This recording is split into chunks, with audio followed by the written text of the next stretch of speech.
México se celebran las derrotas, las victorias, los empates, pero el 5 de mayo es particularmente importante.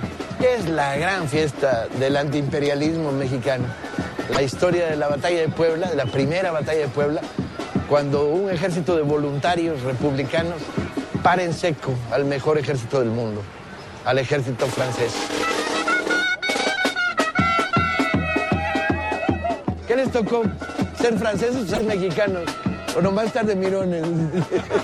Esta va a ser la historia de la resistencia, de un personaje como Benito Juárez, presidente de México en esos momentos, y de una serie de personajes maravillosos que lo acompañan en todo el proceso, que va a decidir que mientras el gobierno legal de la República tenga un pie sobre el territorio nacional, la resistencia sigue. Sin dinero, sin recursos económicos, con el desgaste de varios años de guerra civil, Juárez encarna en esos momentos la vocación y la voluntad de resistencia. Y esta es la historia.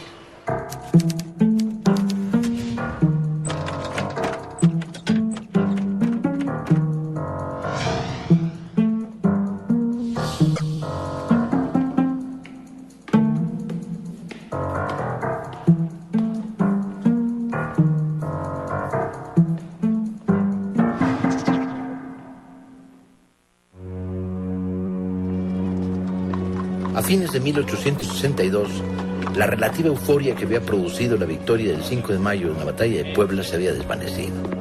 Los franceses avanzaban empujando el repliegue de las fuerzas republicanas. Parecía que el conflicto con Francia se resolvería nuevamente en Puebla. El 17 de mayo de 1863 cayó Puebla. Tras haber barajado la posibilidad de hacer frente a los franceses, el presidente, Benito Juárez, pidió facultades extraordinarias al Congreso y decidió el abandono de la ciudad.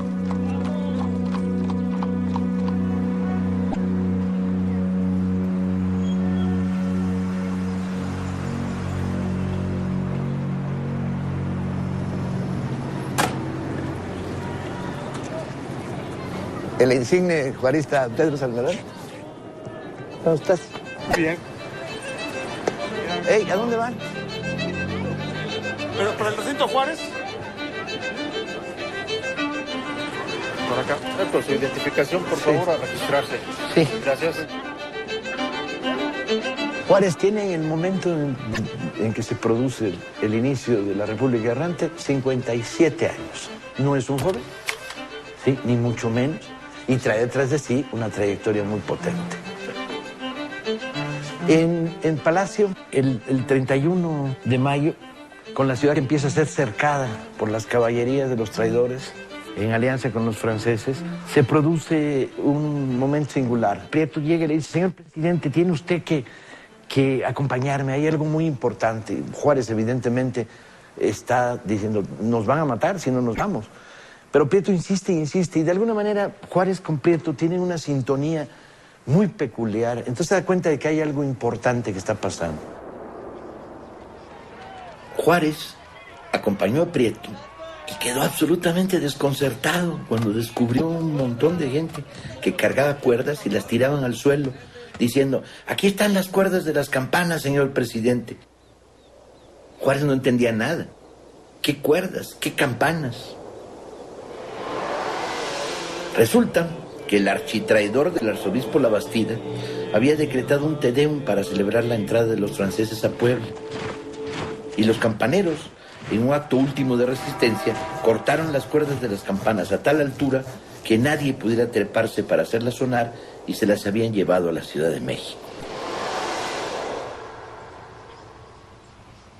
Lo que está viendo Juárez es las cuerdas y a los campaneros de Puebla que se niegan a someterse al gobierno francés. Yo creo que es uno de los momentos simbólicos más potentes de ese instante en el que la República tiene que huir, a no ser que vaya a quedar descabalgada. Es la historia de la resistencia de México, ¿no? Esta es la historia.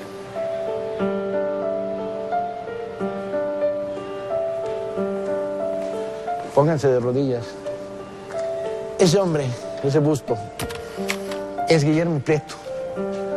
Guillermo Prieto será el gran cronista, el gran narrador y uno de los personajes centrales de toda la historia de la República itinerante. Ministro de Hacienda en el momento que estamos contando, autodidacta, maravilloso poeta, maravilloso cronista, el hombre que cuenta lo popular, la modernidad, periodista infatigable y el gran cronista de la resistencia, de la radicalidad. El 30 de mayo comenzaron las fugas de la Ciudad de México. Para el 31, el periodo de sesiones de la Cámara de Diputados se clausuró al mediodía. Los discursos se leían como testamentos. Juárez intervino allí y en su seca voz apareció un involuntario tono de melodrama. La adversidad no desalienta más que a los pueblos despreciables.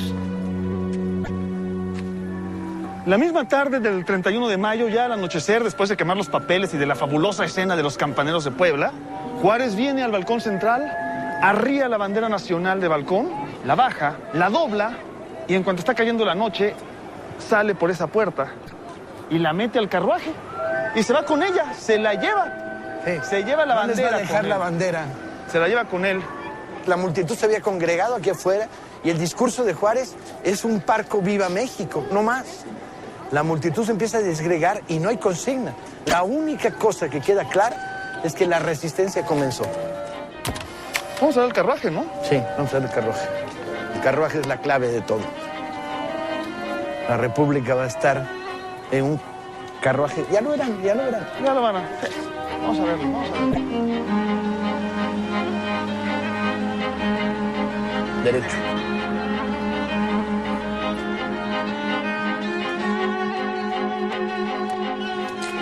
Entonces, Te habías olvidado de nosotros. pura madre, cada rato vengo. ¿Sí? Necesitamos una visión de los carruajes compartida, Juárez y Maximiliano. Ajá. Este es el sujeto narrativo de toda esta historia. ¿Sí? Esta es una historia de personajes, pero también de este sobrio, minúsculo y destartalada carretela, el carruaje de Juárez. Aquí se va a construir la República Errante. Mientras el carruaje sigue rodando y sigue levantando tierra en México, la República existe. Qué curioso. ¿Qué preserva Juárez? No puede salvar el tesoro de la nación porque la nación no tiene tesoro. En los siguientes meses no va a cobrar sueldo. ¿Sí? Va a andar con los zapatos con agujeros. ¿Sí? ¿Y qué salva de todo lo salvable de la Ciudad de México? Salva el archivo de la nación. Si alguien construye la historia sobre el símbolo, es este país. Por todos lados. El debate simbólico está vivo. Y está tan vivo que a la hora en que construyen este patio de los carruajes, el contrapunto entre el carruaje sobrio, republicano, juarista, ¿no? Rasposo y roñoso, hombre, no da para gran... Y el carruaje rococó y marrano del imperio. Y están puestos uno enfrente a otro para que el que llegue compare dos maneras de ser México que siguen vivas. Hay gente que llega aquí y ve el carruaje de Maximiliano y se les hace el culo chicharrón de la pura pinche alegría y felicidad porque se sienten representados en el oropel, el rococó, etc. Que no digan que yo lo dije, pero es bien bonita.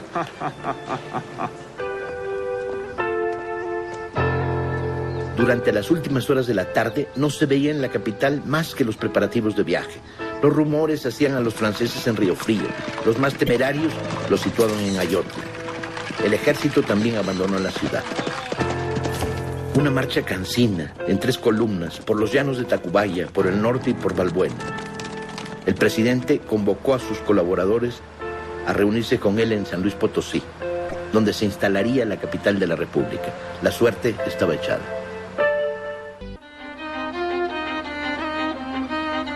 A comienzos de junio de 1863, el gobierno se ha instalado en San Luis Potosí.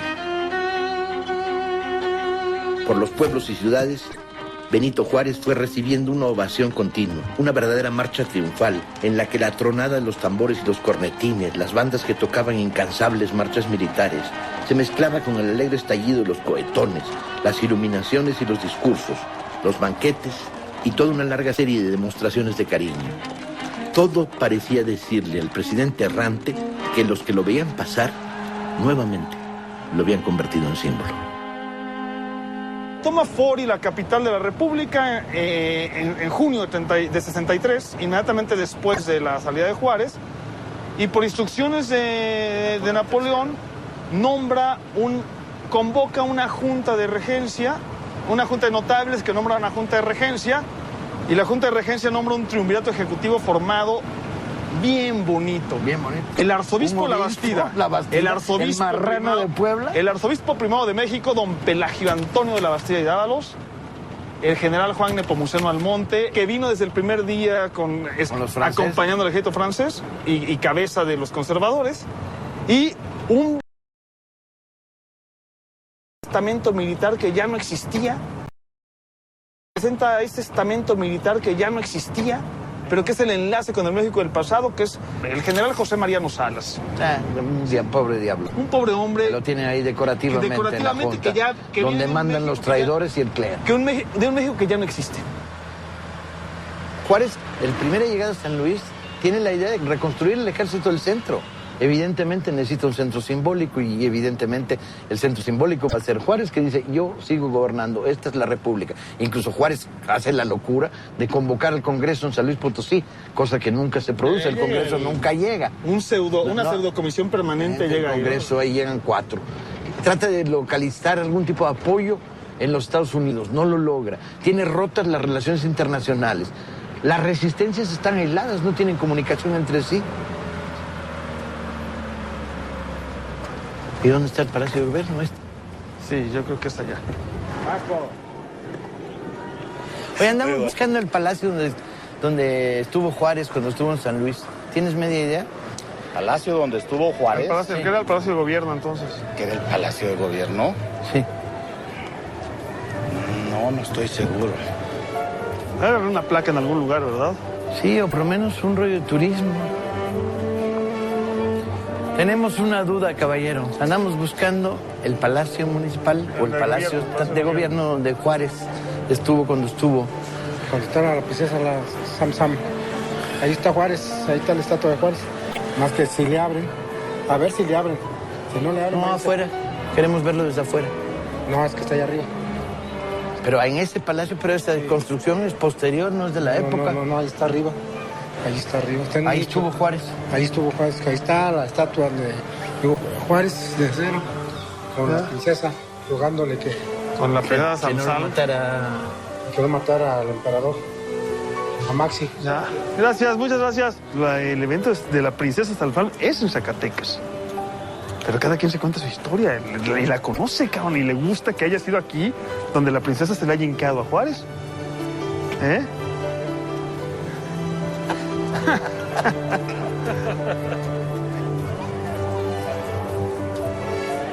En el clásico siglo XIX.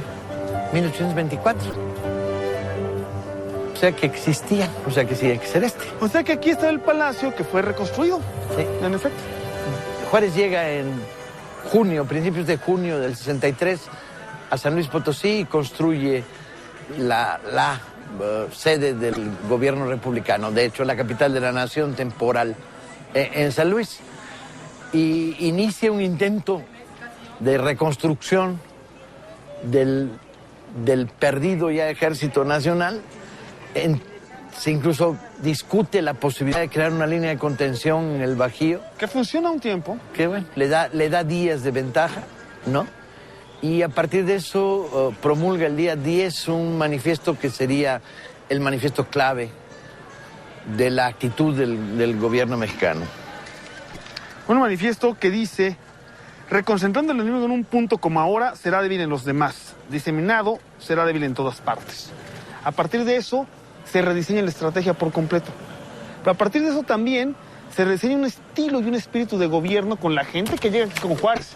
Lerdo, Iglesias. Y con el continuo paso de militares que van huyendo, que se les escaparon a los franceses, cuyo ejército se integró, que se van reportando al presidente de la República, va a decir en dónde y cómo. No, mucho me gusta, ¿me podría dar su autógrafo? No, sin problemas. Me gustó mucho su documental. ¿De Villa? Sí, el de la escena trágica. ¿Y el de Sopilotes? En San Luis, don Benito escribe carta tras carta. Sus secretarios no descansan. Anota con rasgos rápidos unas minúsculas noticias en el borde del sobre. Ordena, envía correos, dispone libranzas, recupera centavos perdidos en todo el territorio nacional, interviene en compras de algodón y en la fábrica de municiones que Patoni ha puesto en Durango.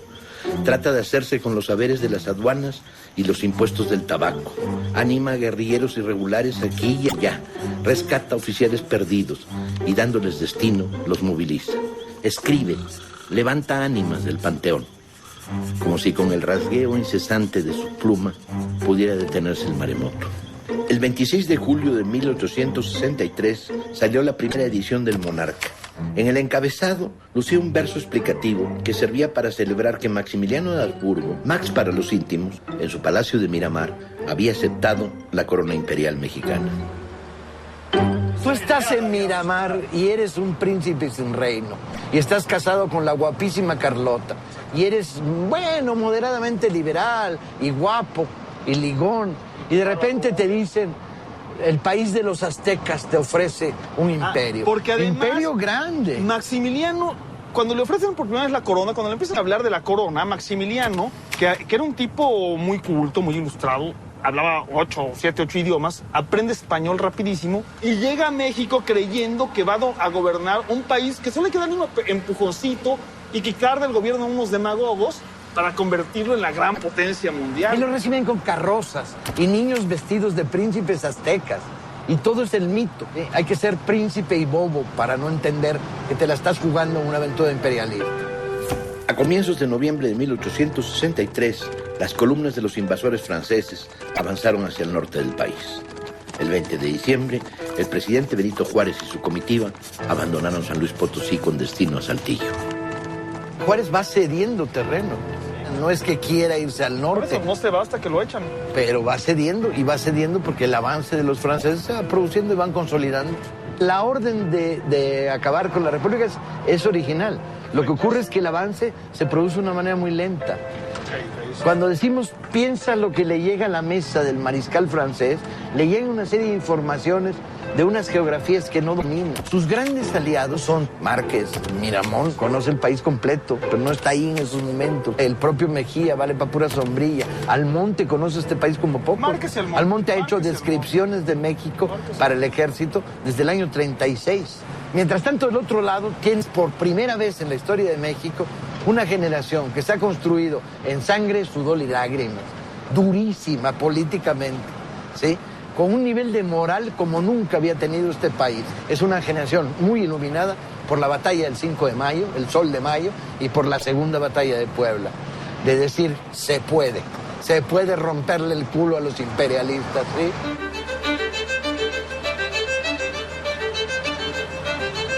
Y es esta necedad juarista, ¿no?, la que construye el centro simbólico de la resistencia, a la que has de sumar la guerra de guerrillas y las contradicciones finales entre franceses y el imperio. Tienen que decir la Casa Grande. O sea, hay que preguntarle a alguien, mano, a ver si se puede entrar o algo. ¿Verdad? Primero entras, luego preguntas. Conocido como método guerrillero. ¿Cómo te encuentras estos pinches lugares en mitad de ningún lado? Así soy yo. Siempre me interesan las cosas que a todo el mundo le valen verga, güey. Esta es la Casa Grande, a 60 kilómetros de San Luis Potosí, ya en los límites con Zacatecas. Las fuentes locales afirman que aquí durmió Juárez, en la Casa Grande. No, aquí en la salinera. En la Casa Grande, una salinera. En la salinera sí. Lo que no me creo es que esta haya sido la casa de... Pero la arquitectura de época da muy bien. Está renovada, pues, evidentemente. Esas columnas dóricas ahí, dibujónicas, ahí en mitad de... Están demasiado grandes para este lugar.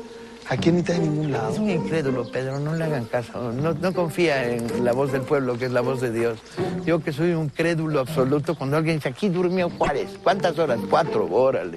Vamos siguiendo una ruta en la que se combinan placas, ¿no?, memoria popular, dichos. Después de la salida de San Luis Potosí, por situaciones naturales, más que por decisiones, la táctica de la resistencia se va a alterar. Por un lado, permanece esta idea de que donde quiera que está Juárez, donde quiera que está el carruaje, la República sobrevive. Y Juárez sigue cediendo terreno, viajando hacia el norte, pero cediendo terreno con tal de no ceder el país. Y por otro lado, el avance de la resistencia popular hacia una guerra de guerrillas apoyada en comunidades republicanas prácticamente por todo el país. Cada pueblo, cada región se las ingenia para organizarse. Desde el desierto donde combate Escobedo hasta las selvas donde se bate Jiménez, los bosques de Nicolás Romero, todo el país.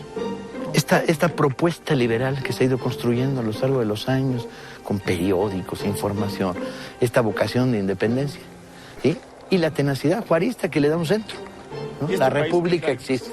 Y este país que es larguísimo, un país que tenía 8 millones de habitantes, si ahora lo ves largo y dilatado, sobre todo en el norte, imagínatelo, con 8 millones de habitantes. Este país infinito. Se la van a ver duro los imperiales para lograr dominar el país. Tan duro que se la van a pelar.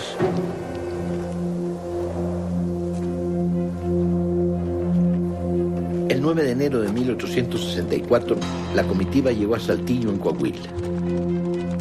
El 10 de febrero, el presidente decidió tomar el toro por los cuernos y entrar en Monterrey para ser la capital provisional de la República.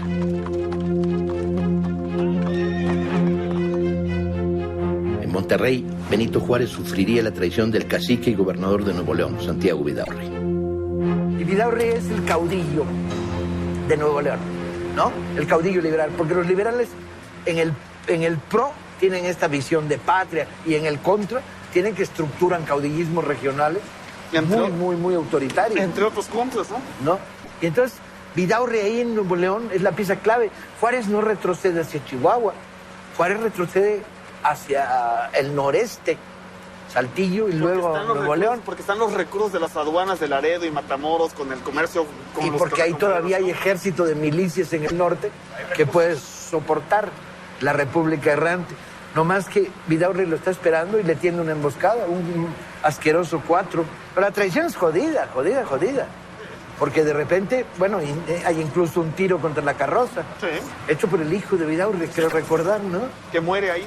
Y hay un choque y Juárez tiene que salir de Monterrey.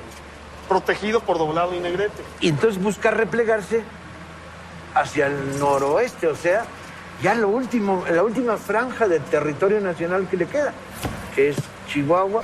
Enorme en extensión, pero pequeñísima en población y con pocos recursos económicos. Juárez es en marzo lo de Monterrey, regresa a Saltillo, está todavía unos meses en Saltillo todavía, ya superada la traición de Vidaurri, y va a salir de Saltillo cuando se acerca otra vez Castañico, pero pequeñísima en población y con pocos recursos económicos. Juárez es en marzo lo de Monterrey, regresa a Saltillo, está todavía unos meses en Saltillo todavía, ya superada la traición de Vidaurri, y va a salir de Saltillo cuando se acerca otra vez Castañico con las caballerías francesas. Y entonces sale cruzando el bolsón de Mapimí, lo que hoy es la comarca lagunera, que entonces era un desierto. Y ahí es donde pasa primero a Matamoros a dejarles el tesoro y luego a Pedriceño. Cosas que contaremos en su debido momento y sobre el terreno. Porque este documental es de a caballito, es de recorrer kilómetros.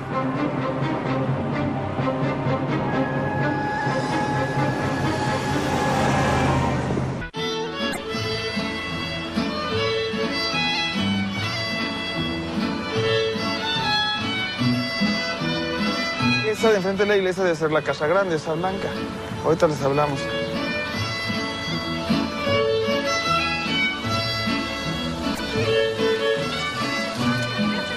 ¿Qué tal, Hola, maestro, ¿cómo está? ¿Qué tal? Mucho gusto. Hola, Gabriel Villalobos. Paco Ignacio Taibo. ¿Qué tal? Mucho gusto. Mucho gusto. Gabriel Villalobos. Hola.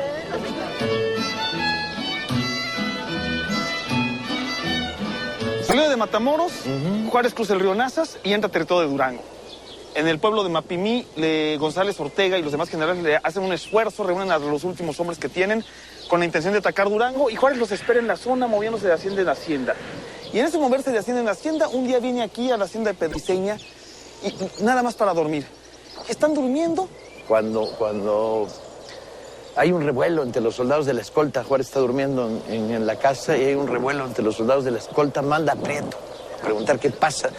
Y le dicen, pues que es la noche del 15 de septiembre, es la noche del grito, ¿No le dice nada a su corazón, señor? No le dice nada a su corazón y Prieto va, avisa a Juárez y entonces arma un cierto revuelo. La escolta, que no es muy grande, está aquí alrededor. ¿Y la gente del pueblo, la poca gente del pueblo? Con hogueras, entonces Juárez desde la ventana va a dar el grito cuando le pide a Prieto que cuente el 16 de septiembre. Y afortunadamente hay un pequeño registro de una parte del discurso de Prieto, que dice: la patria es sentirnos dueños de nuestro cielo y nuestros campos, de nuestras montañas y nuestros lagos. Es nuestra asimilación con el aire y con los luceros, ya nuestros. Es la tierra que nos duele como carne. Sí. Y esta madre sufre y nos llama para que la liberemos de la infamia y de los ultrajes extranjeros y traidores. Y aquí Juárez da el grito de independencia, el grito de Hidalgo, y aquí, según Prieto, empieza a cantarse por primera vez una versión de La Paloma. La Paloma es una vieja habanera que, surgida de exilados españoles en Cuba, regresa a América, y La Paloma, cantada aquí, cambia la letra y dice: si a tu ventana llega un papelito, ábrelo con cariño, que es de Benito. Mira que te procura felicidad, mira que lo acompaña la libertad. Ay, Paloma, que sí. Ay, Benito, que sí. Ay, que dame tu amor. Ay, que vente conmigo, Benito, a donde impero yo. En los primeros días de septiembre de 1864, el presidente arribó a una pequeña hacienda llamada por los naturales El Gatuño. Los vecinos vieron entrar a la comitiva. Al frente la escolta, luego la calesa del presidente tirada por un par de mulas, una diligencia con algunos de los funcionarios y al final 11 carretas tiradas por bueyes donde se encontraba el archivo de la nación. Estamos en lo que fue El Gatuño, al que Juárez, por cierto, le sugiere a los vecinos: cámbiale el nombre, porque ese nombre del Gatuño es muy feo, llámenlo Congregación Hidalgo, porque Hidalgo pasó por aquí. En este baúl, don Benito Juárez traía provisiones y aquí se quedó en El Gatuño. Lo conservó durante muchos años don Apolonio Ibarra y él se lo proporcionó a mi padre. Y estas son masas de las carretas. La marcha era muy lenta. Las carretas venían tiradas por bueyes, que el buey es un animal fuerte. Pero muy lento. Pero muy lento. Por eso Juárez decide dejarlas atrás. Y dejar las carretas. El jefe militar de Coahuila llegó a la plaza acompañado del caudillo del pueblo, llamado Juan de la Cruz Borrego. Me hablan bien de su fidelidad a la patria amenazada, dijo el presidente, y por tanto quiero encomendarle una misión esencial para el futuro de México, que custodie de estas carretas donde viaja el archivo de la nación. De la Cruz asintió sin atreverse a decir palabra.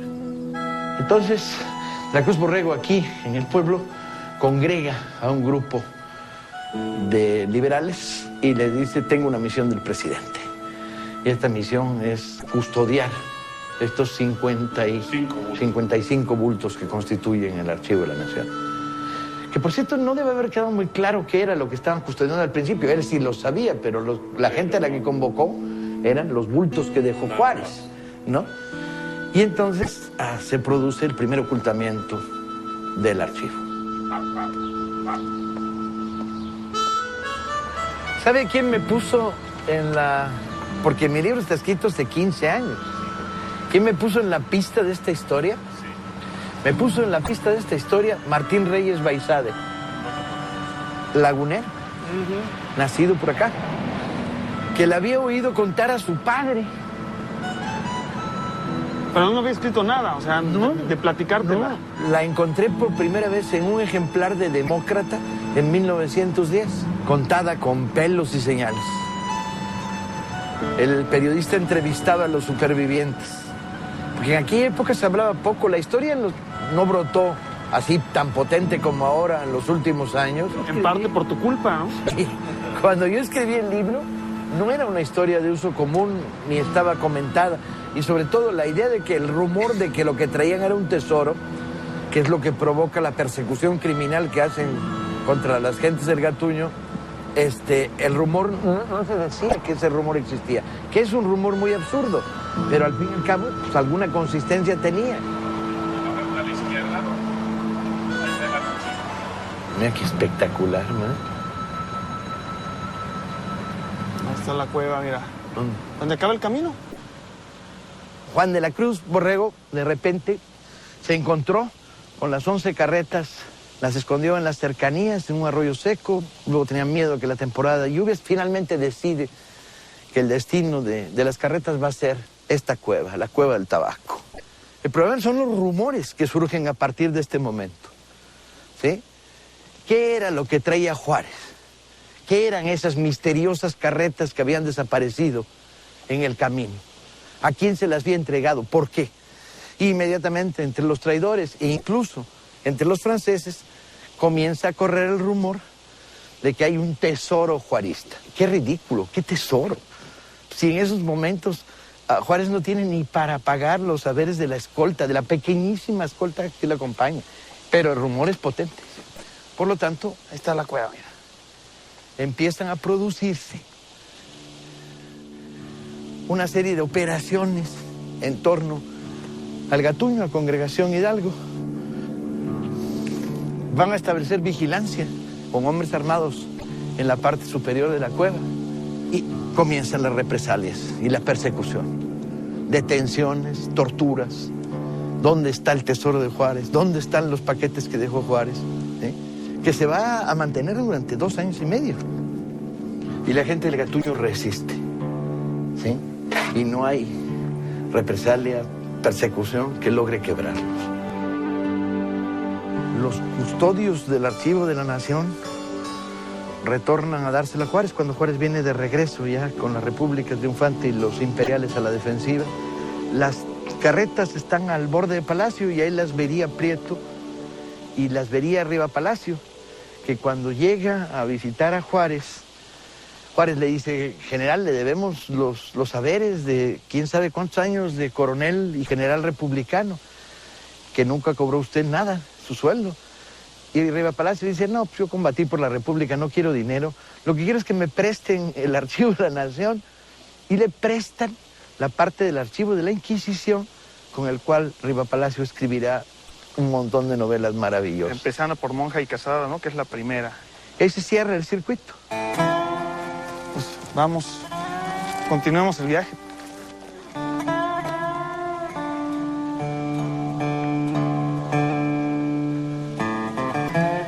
Sí, porque mañana en la mañana tenemos que agarrar carretera de nuevo.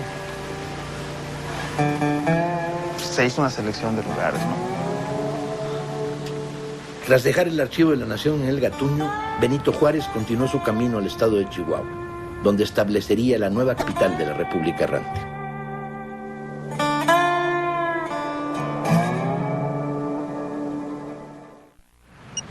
Jesús, vamos saliendo para Chihuahua, compadre. De Torreón. Ya estamos agarrando carretera. ¿Qué serán? 4 horas fácil. 5, cabrón. Mira, en la parte de Juárez en Chihuahua. Pues vente con nosotros. Carretera. ¿Qué serán? 4 horas fácil. 5, cabrón. Mira, en la parte de Juárez en Chihuahua. Pues vente con nosotros en la filmación de esos 4 tomas que vamos a hacer, ¿no?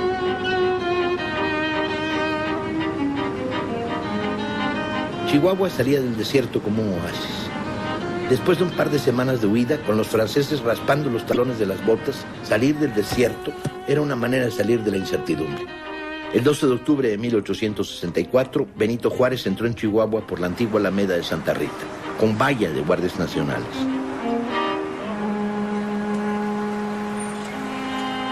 Es probable que sea este, ¿eh? Sí es este, ¿eh? Hemos incorporado a este documental a nuestro experto en chihuahuosidades, Jesús Vargas. Chihuahueneidades. Chihuahueneidades. Y venimos echando lumbre juarista, compadre. Me gusta la idea. Juárez llega a Chihuahua, obligado por las circunstancias de Monterrey Saltillo, en el último repliegue, ¿no? Ya después de Chihuahua. Y va a ser clave este personaje, el general Ángel Trías, que es el que convoca los recursos para mantener la república. Chihuahua se va a volver capital del país. El estado errante, el gobierno, la república que vive en la carretela, en la carroza, se va a depositar en este palacio en Chihuahua. Sin embargo, están arrinconados. Están arrinconados. Y para los franceses y los imperiales ya de Maximiliano y los traidores, echar a Juárez fuera del territorio nacional se vuelve clave. Espera, estamos buscando la sala. Prieto una noche llega y le trae un mensaje a Juárez. Y le dice, pues las damas progresistas de Chihuahua quieren organizarle un baile para su cumpleaños. Saben que usted es bailarín y le quieren organizar un baile. Juárez se inclinó y le mostró a Guillermo Prieto que llevaba las botas rotas. Prieto regresó con las damas de Chihuahua y les dijo que era imposible, que el presidente no tenía calzado adecuado para aceptar su invitación. Las damas progresistas hicieron una colecta para comprarle unas botas a Benito Juárez. Y el día de su cumpleaños, el presidente bailó 6 horas.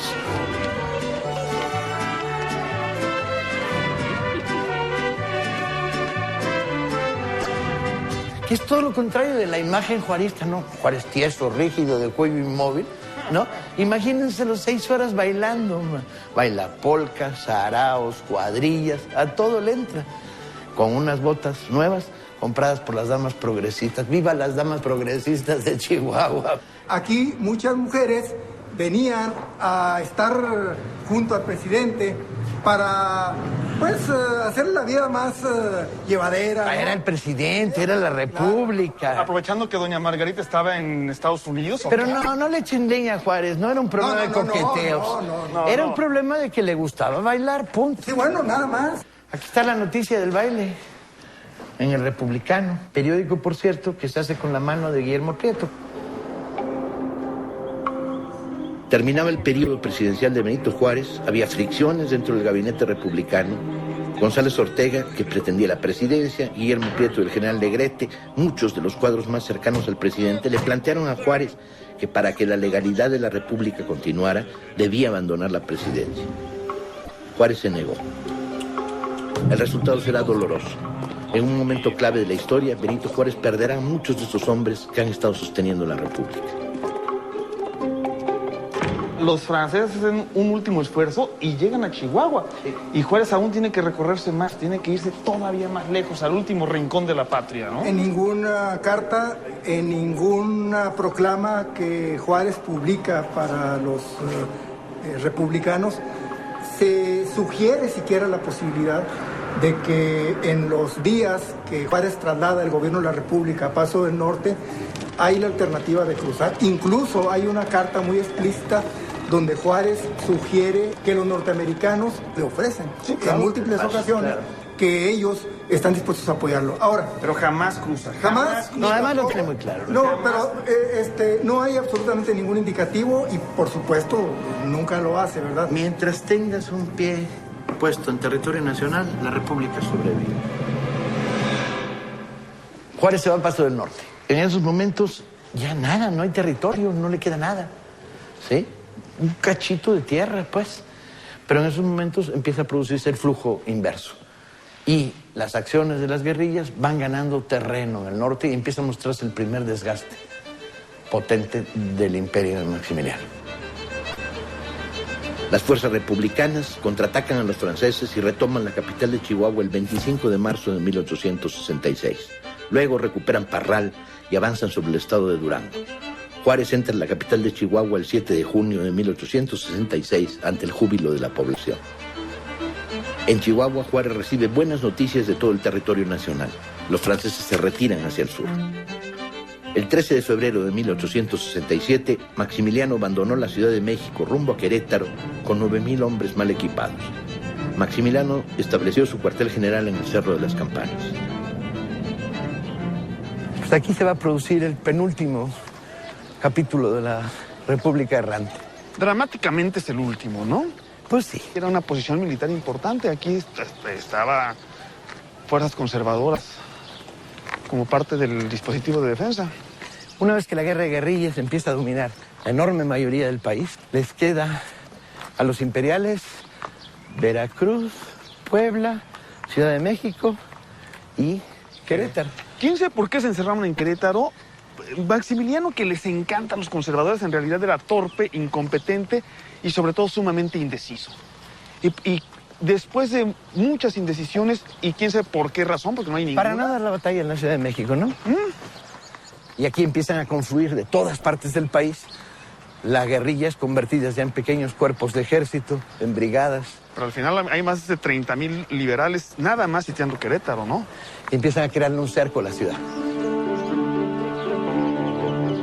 Querétaro cayó el 15 de mayo de 1867. Maximiliano de Habsburgo fue capturado en la madrugada del 16, quedando detenido en calidad de prisionero de la República. Maximiliano pidió amnistía para sus tropas y oficiales. Juárez nombró un tribunal militar para juzgarlo, a él y a 2 de sus generales, Miramón y Tomás Mejía. Y es un juicio muy interesante, muy interesante, en el cual se habla de cómo un país es invadido y durante 5 años sufre una guerra violentísima, una guerra que le cuesta a los mexicanos más de 90,000 muertos, para un país de 8 millones de habitantes, y se cuenta cómo se provoca esta guerra y todas las razones de una intervención extranjera apoyada desde adentro son contadas durante el juicio. El gran debate que está detrás es, ¿debe Juárez perdonarle la vida a Maximiliano o no? Y hay voces a lo largo del mundo que claman por la generosidad, pero Juárez yo creo que lo tiene muy claro. Hay que dar una reprimenda simbólica y decirle a los imperios que América no es de ellos, que ¿no? Hasta aquí llegaron. Y el fusilamiento de Maximiliano es precisamente ese mensaje, el mensaje de decir, no vienes a jugar a los soldados de plomo y a los juguetes a costa de nuestros muertos, ¿no? Es aquí justamente donde está el basamento de la estatua, donde son puestos frente al pelotón de fusilamiento. El juicio duró 3 días. Maximiliano fue condenado a muerte. El 19 de junio de 1867, Maximiliano de Habsburgo fue fusilado por un pelotón de la República. La noticia dio la vuelta al mundo.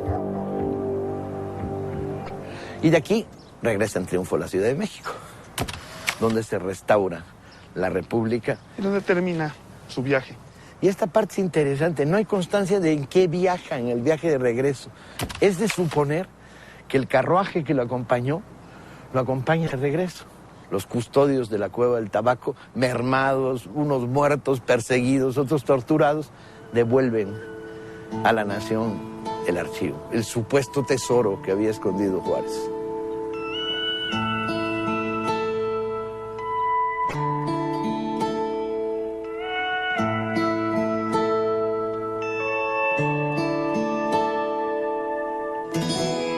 Las historias nacionales están repletas de heroísmos demagógicos, de heroísmos de cartón. Esta historia tiene el candor y el calor del heroísmo chiquito, ¿no? Esto fue la República. Un carruaje con un presidente que se negaba a rendirse, al que no lo podían doblar y que inspiraba la resistencia republicana contra una invasión extranjera. Y es una historia construida sobre los pequeños detalles, sobre la intimidad de este carruaje que fue la nación, el centro simbólico de la patria, la oficina, el lugar donde salían los mensajeros, los correos, el centro depositario de la esperanza de un país que no se quería rendir. Esta república errante, simbolizada físicamente en la carretela, es de esas historias de heroísmo chiquito que a los mexicanos nos ponen de tan buen humor.